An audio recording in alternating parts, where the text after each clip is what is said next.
سلام، وقتتون بخیر. بچه ها صحبت کردیم در مورد اون ساختمان هایی که ستون های سقف آخر قوی تر از ستون های طبقات پایین تر خودش شده، علیرغم اینکه وزن کمتری روشه و قرار شد در موردش فکر کنید. حالا میخوام توضیح بدم بهتون که چه اتفاقی میفته که ستون های سقف آخر قوی تر میشه. ببینید بچه ها، بیایم بریم سراغ فرمول اولر که پی دو ای آی به لامدا 2 هست، بار بحرانی رو تعریف میکنه. در واقع میاد میگه که یک ستون با ابعاد و مقطع مشخص و طول مشخص وقتی تحت نیرو قرار میگیره،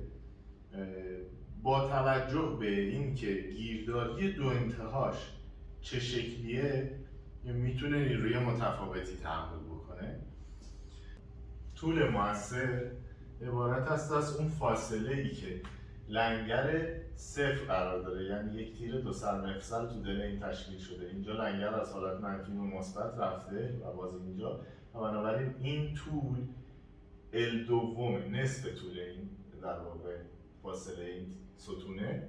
و لامدا میشه ال دوم. و لامدا رو وقتی اینجا بذاری به توان 2 توی مخرج، نتیجه میدهد 4 برابر نیروی بیشتری نسبت به این یکی میتونه تحمل بکنه. تو این یکی این 7 اله، تو این یکی این 2 برابر طول اله لامدا در واقع، و بنابراین 1/4 پی میتونه نیرو تحمل بکنه. بنابراین من یه ستون دو سرمفصل رو بذاریم تحت فشار و یه نیروی تحمل میکنه، اگه دو سرش رو گیردار کامل بکنیم و تحت فشار قرار بدیم همون ستون رو با همون مقطع، 4 برابر نیروی بیشتری میتونه تحمل بکنه، به شرط اینکه نقطه ضعفش در واقع لاغری مقطع باشه. بنابراین توی صف آخر اتفاقی که میفته اینه که ستون صف آخر یک مقداری گیرداری کمتری داره انتهای بالاییش، چون دیگه ستونی از بالا نیست که در واقع این ستون رو مهار بکنه و فقط توسط تیرها مهار میشه. بنابراین توی صف آخر اگر اینجا رو دقت بکنید، ما همه ستون هامون توی این بازه تعریف میشه میزان گیردارشون، نه مفصلی هستن نه در واقع مطلق گیردار هستن، و توی این بازه است که میزان گیرداری همه ستون ها قرار داره. حالا مثلا اگه ستون طبقه دوم اینجا تعریف شده، ستون طبقه آخر به این دلیل که در واقع ساپورت کمتری از بالا داره و دیگه ستونی روش قرار نداره که گیردارش رو افزایش بده، این ستون صف آخر یه مقداری به سمت مفصلی بودن حرکت کرده و بنابراین لامدای بزرگتری است که توی مخرج که قرار میگیره تنشش تنش کمتری خواهد بود، نیروی کمتری در واقع اون که کریتیکالش کمتر خواهد بود. بنابراین ستون صف آخر تحمل نیروی کمتری رو در حالت مشابه با میلگرد مشابه داره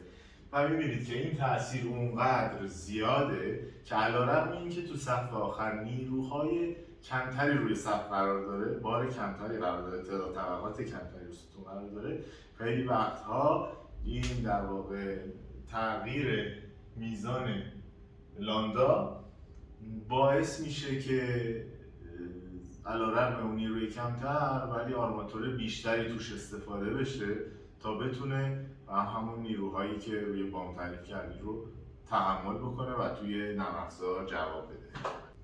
خب بچه‌ها، حالا واسه اینکه تسلط بیشتری نسبت به این بحث پیدا بکنیم، من 2 تا ستون اینجا کشیدم. یکیش حالا با یک حالت سینوسی 2 تا موج و یکیش رو هم من کمی بد کشیدم این رو، یکیش هم با 3 تا موجه. ببینید طبق فرمول اولر این یکی در واقع لامداش ال سومه، این یکی لامداش ال دومه و توی فرمول که میذاری میبینید که این یکی 4 پی و این یکی 9 پی نیرو تحمل میکنه. بنابراین اگر که نقطه ضعف ستونت لاغری است برای تحمل یک نیرو، میبینی که اگر که از وسط حرکت جانبیش رو مهار بکنی، یه ستونی رو داشته باشی که بتونی وسطش رو حرکت جانبیش رو مهار بکنی، میتونی افزایش باربریش رو تا 4 برابر و اگه سه قسمتش بکنی و از اون 3 قسمت 2 قسمت میانیش رو حرکت جانبیش رو مهار بکنی، 9 برابر نیروی بیشتری تحمل بکنه. یادت باشه که داریم در مورد کنترل لاغری صحبت میکنیم و یه ستون کوتاه قطعاً با مهار کردنش در واقع تو قسمت میانی افزایش باربری پیدا نمیکنه.